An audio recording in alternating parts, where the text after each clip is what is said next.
Your Happy Place by Terence Taylor. Neither slavery nor involuntary servitude, except as a punishment for crime whereof the party shall have been duly convicted, shall exist within the United States, or any place subject to their jurisdiction. From the 13th Amendment to the U.S. Constitution. Martin woke from the smell of blood and pus. The click and shirr of precision machinery still buzzed like flies in his ears. He felt part of something big, monstrous, and inescapable that somehow reminded him of his job. He shook it off, just a nightmare he could barely recall now that he was awake. Sunlight filled the room, and his eyes opened to a new morning that pushed grim memories out of his mind. His wife was asleep next to him. He pulled her closer. She moaned softly and pushed back into him. This was his life, not the bad dream, whatever it was. He grinned, anything else forgotten. He was in his happy place. "Mommy, Papa!" Their girls ran in, bounced onto the bed, chanted, "Pancakes! Pancakes!" "You know the rule, girls, no sugar in the morning."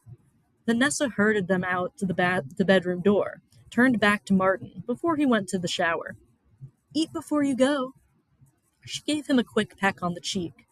Martin pulled her in for a longer kiss to assure her they'd pick this up when he got home. As she left, her eyes agreed. It would brighten the end of another lousy day at work. By the time Martin got to the kitchen, the girls were almost done eating eggs. He dropped into his seat and pulled a full plate close. "Any plans?" he asked as he dug in. "The usual," Vanessa shrugged.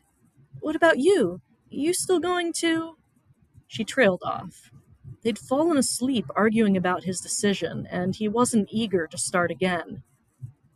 "I just have to know what's really going on."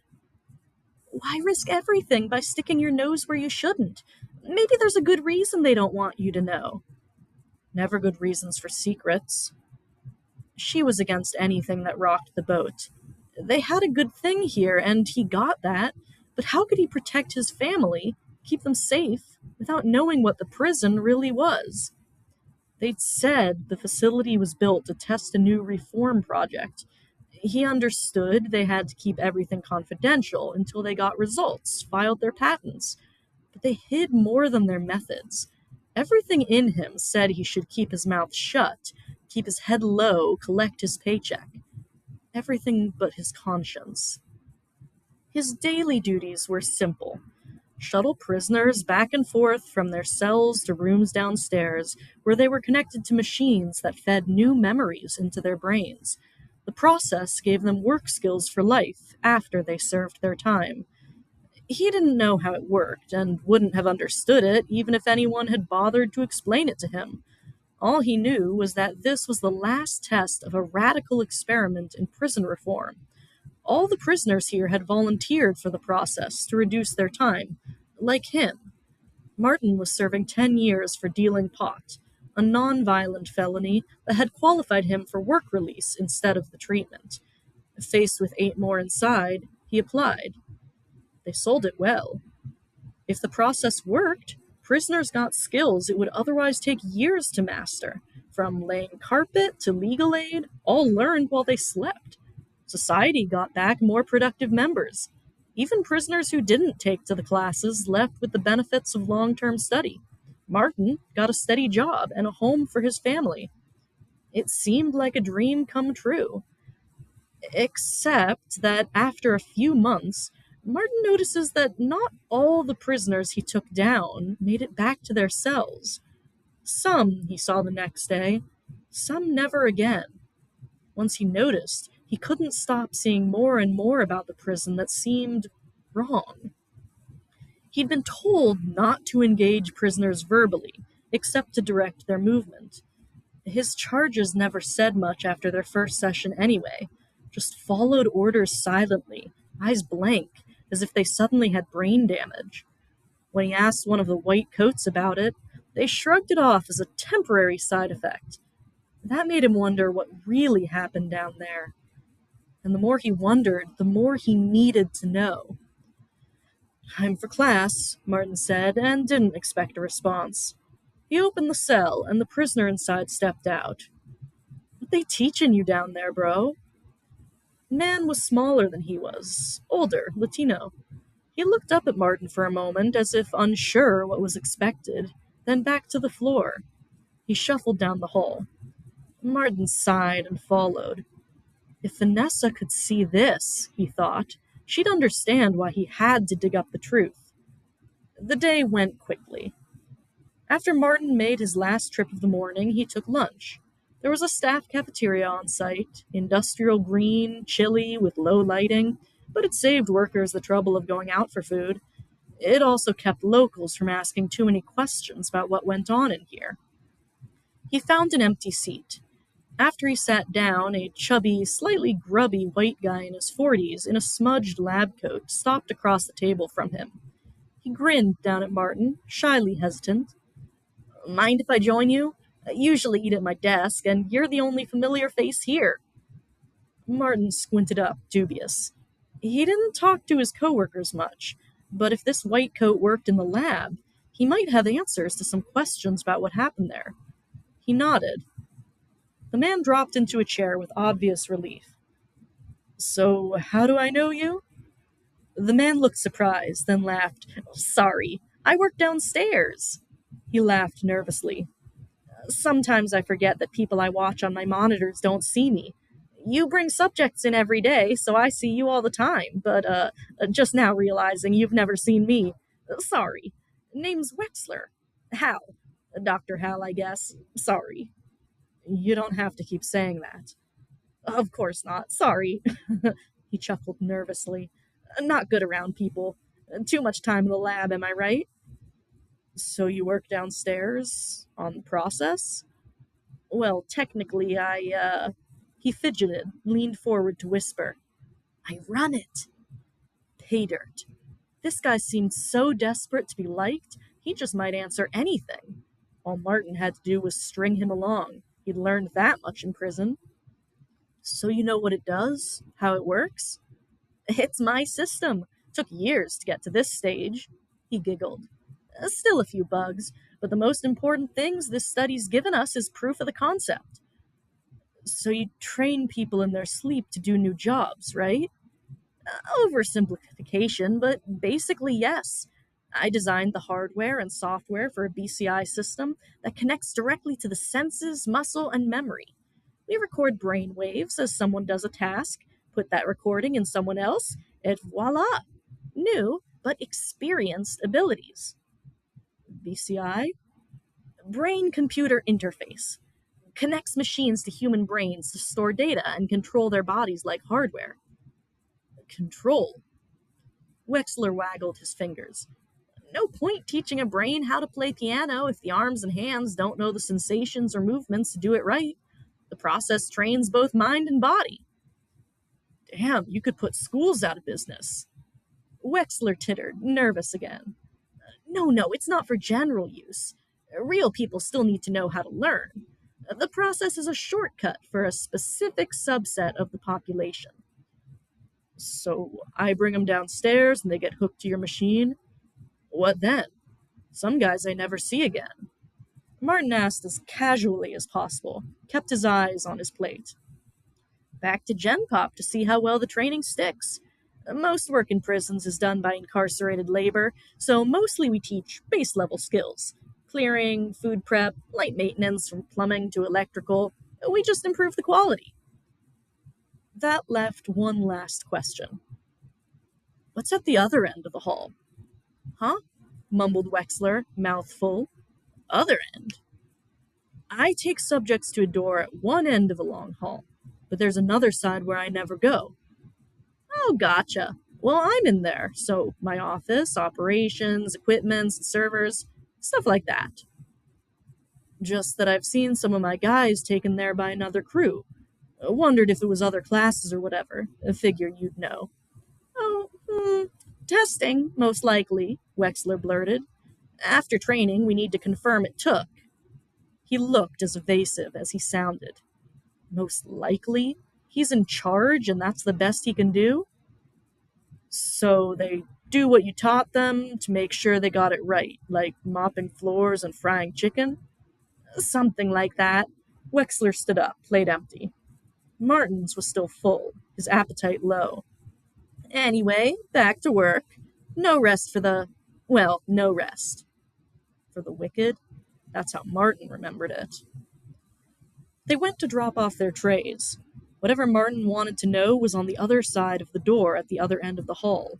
His only question had been how to get inside, but now he knew. Walk you down? Asked Martin. Wexler's eyes brightened. Sure. He chattered on about some streaming show he liked as they took the elevator down. Martin nodded, smiled at the right times as Wexler walked them through the door at the other end of the hall to another long hallway. They stopped at a door with Wexler's name on a sign outside it. This is me, he said. Guess I'll see you tomorrow? Sure thing, said Martin, pointing behind him at the door out. Sorry, guess I should stop back there. Wanted to hear the end of that story. Wexler nodded with a smile. No problem, see you tomorrow. Martin walked back the way he came while Wexler opened his door and went inside. As soon as he heard the door close, Martin swung around in the other direction, went deeper into this wing. None of the doors had windows. He checked the sign on each to find out what was inside. Some were for equipment, servers and the like, as Wexler said, others for repairs or parts. At the far end, he reached a double door bigger than the others, labeled with what looked like a project number. He tried the handle. It was unlocked. Guess they didn't expect unauthorized personnel to make it this far. Martin slipped inside. The walls were the same dull industrial green as the rest of the facility. The room was filled with 100 sewing tables, arranged in rows on a 10 by 10 grid. Seated at each was a worker wearing a wired headset, like a silver spider, similar to those he'd seen on prisoners in the training rooms, but updated, more compact. They were all hard at work, stitching up women's sports clothes. Martin couldn't see the brand name from the doorway, but the materials looked pricey. No one reacted when he stepped inside. None looked up from their work or responded to anything he did to get their attention. They all seemed to sew the same item, did the same moves at the same time as they cut and stitched the same pattern in the same size from different colored pieces of cloth. Each time a hand moved at one table, the same one at every other table did too, in exactly the same way, like parts of a single machine. It was creepy as hell. Ignored, Martin examined them more closely. The headsets fit snugly over their heads, metal-knobbed sensors pressed tight to their skulls. Each had a slender green wire that ran to the edge of the table and then down to the floor. They were all collected into a thicker cable that ran to a door on the other side of the room. Martin approached it cautiously, but quickly knew it was only moments before he was seen. Even if he couldn't spot surveillance, he knew cameras had to be here to monitor progress, if nothing else. The workers certainly weren't in any danger of running away. He opened the door. The next room was filled with banks of servers and processors. A screen over a control panel displayed the name of the current program, the same name on the sign outside the door. The screen showed wireframe CAD/CAM images of two hands and a sewing machine in motion. When Martin compared what they did to the movements of the men outside, they matched exactly, as if the computer was recording them, or was it guiding them? Martin had only seconds to try to decipher what he saw before he heard a deep voice behind him. Dr. Wexler wants to see you. Wexler's office was impressive, all that Martin would expect for the head of the process, with heavy wood paneling, period brass lights, and floor-to-ceiling bookcases. There was also a wall of high-tech screens behind him, with views of the lunchroom, workrooms, hallways, and cells. The entire complex clicked by at regular intervals to give Wexler a continuous survey of his kingdom. The doctor was no longer the smudged, gullible eccentric Martin met at lunch. He wore a sly smile as he leaned back in an antique wood desk chair, his lab coat pristine. The crumpled one from lunch dangled carelessly from a nearby coat rack. Dr. Wexler, said Martin. We meet again. He was still shaken by what he'd seen in the workroom, but tried to cover it up. Oh, please. We're beyond that now. Call me Hal. Sure, buddy. What's going on here, Dr. Hal? Wexler grinned like a stage magician before his big reveal. A recruiting ploy for my inner circle. You see now that the process doesn't just train. Back here, subjects work for the private sector, usually only 1% of prison labor because too many jobs are specialized. So I fixed that. The men in the sewing room kept busy on the bright screens behind Wexler, still in sync. With computers? They're controlled by a rudimentary AI that uses the human body like an organic assembly line robot. Their limbs are run with digital precision aided by human senses, with the added advantage of instant updates to any task for any company. Do they know what they're doing? A subroutine stimulates pleasure centers and sense receptors so they can create any fantasy they desire to distract them while their bodies work. Most party all the time or live out Grand Theft Auto lives of sex and crime instead of solitary confinement. You think they'd prefer a lifetime caged? Why would you do this? Why would anyone? Human bodies under AI control are by far more efficient and cheaper to maintain and service than designing and building machines that can't do what they do nearly as well. Nature gave us an infinitely adaptable tool, and I've learned to use it to its greatest potential. Why would anyone not? They know you do this to them? Most wanted reduced sentences, but really, none will ever leave. They're all on death row or have multiple life sentences, with no parole for crimes so awful that no one visits. With over 2 million in U.S. prisons, around 50,000 are lifers with no parole, 2,000 on death row. More coming thanks to three strikes laws. Not up to China's numbers, but just give us time. But it's slavery. No, slavery is illegal. This is perfectly legal, as per the fine print of the 13th Amendment.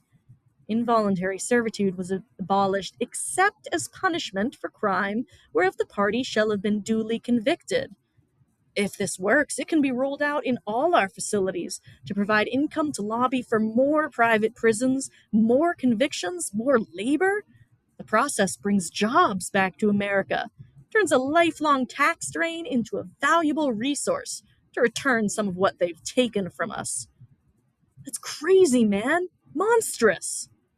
Wexler glared, jumped up to pound the desk. These men are the real monsters. If you knew why they're here, the amount of blood they've shed, the lives lost because of them, could you still say that? Or would you tell me this is better than they deserve after all the damage they've done?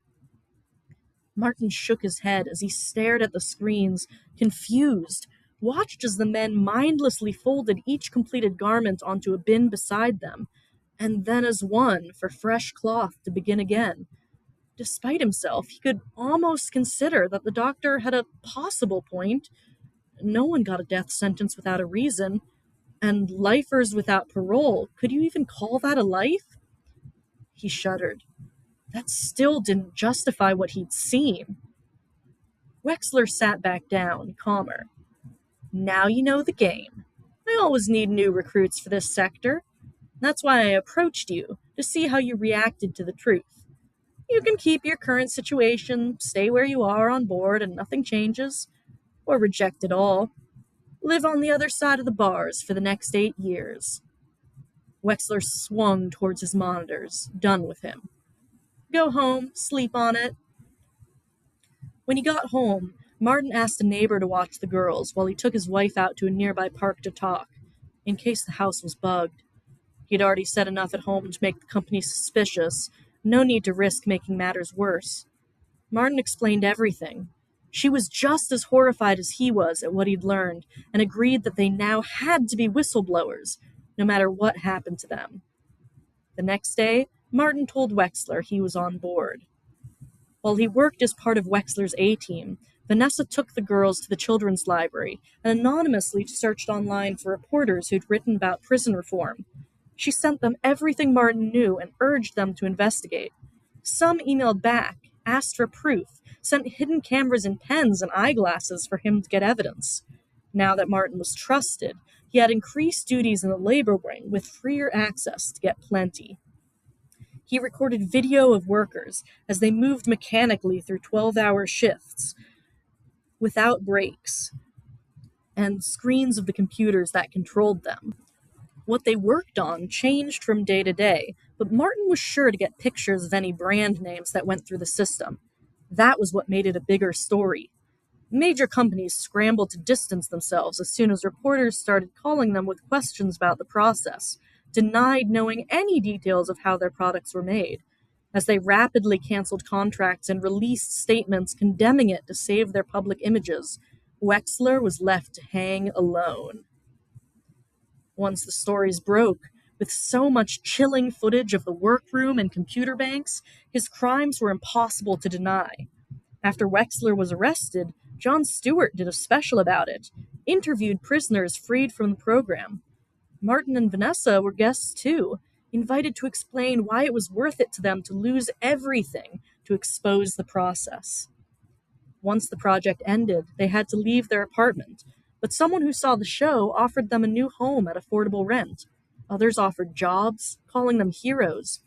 Not long after that, a congressional hearing on the prison labor issue dismantled the system that allowed the process. Dr. Hal Wexler was sentenced to less than life for his multitude of crimes, but long enough to end his mad plans. The nightmare was finally over. Martin and his wife celebrated after the sentencing. Takeout dinner ended in cake and ice cream. Once the girls were in bed, husband and wife chilled alone on the couch in front of the TV to watch a horror movie on Netflix, until they weren't. When the sex and film were over, Martin held tightly onto Vanessa until she finally pulled away to freshen their drinks. With regret, he watched her leave. No woman had ever made him feel the way she did, in bed or out. Her smile said she felt the same about him. What a movie!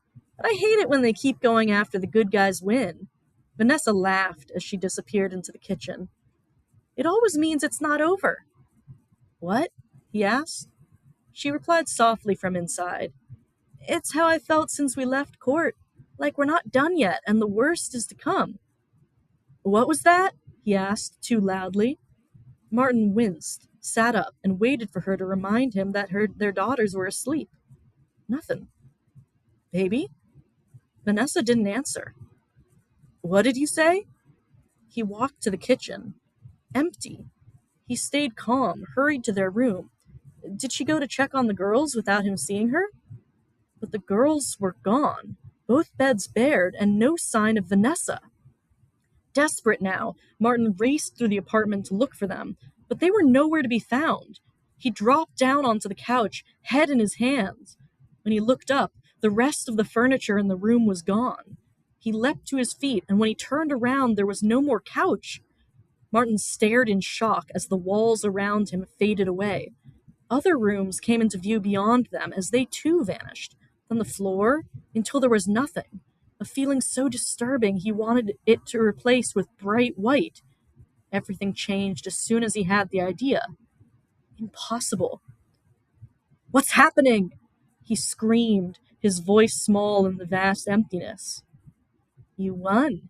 You destroyed the process. Wexler's voice came from inside his head. You're done with your happy place. Done? It only exists to keep you complacent in the system. As soon as you break free, you delete it every time. What do you mean every time? This isn't our first dance, Martin. Once you even killed me, stabbed me with a letter opener after I told you the truth. At least it was faster than a trial. He chuckled, as if it were a fond memory. You've made me into a villain, a clown, and everything in between. But we always end here. Where's that?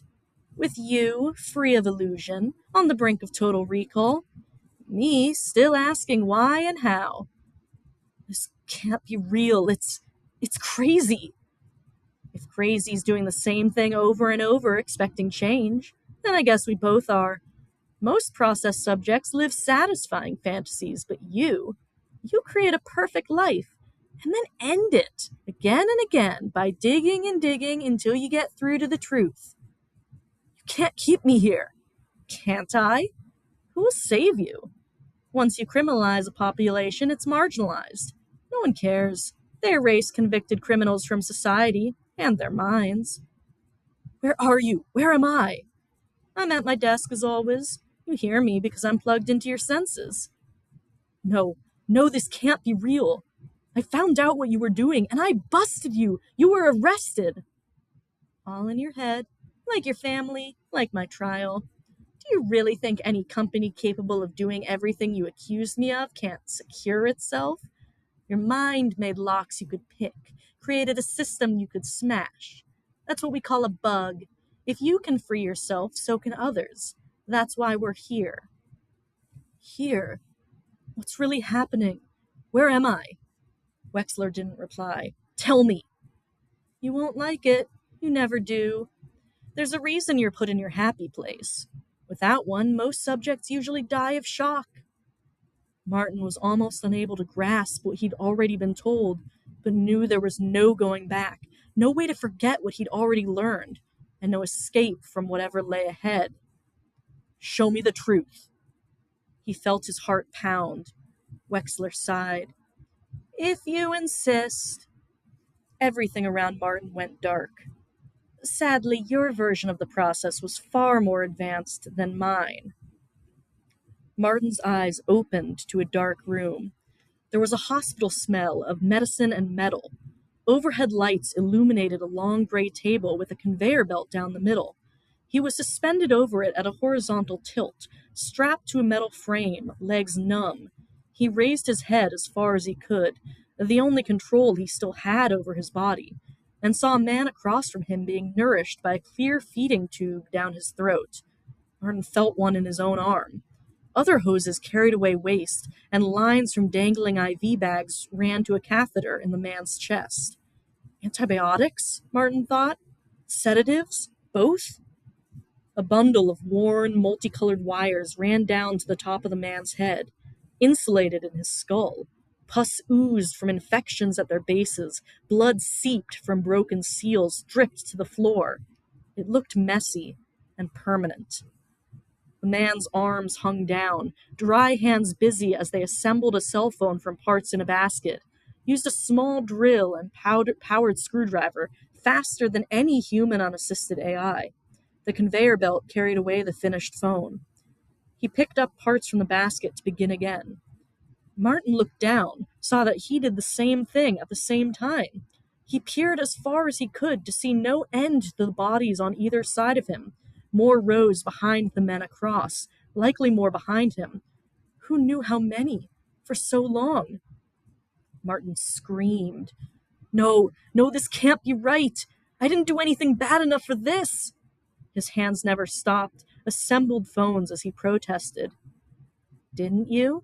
Think about it. Suddenly, the memories came flooding back. He'd met Vanessa in rehab.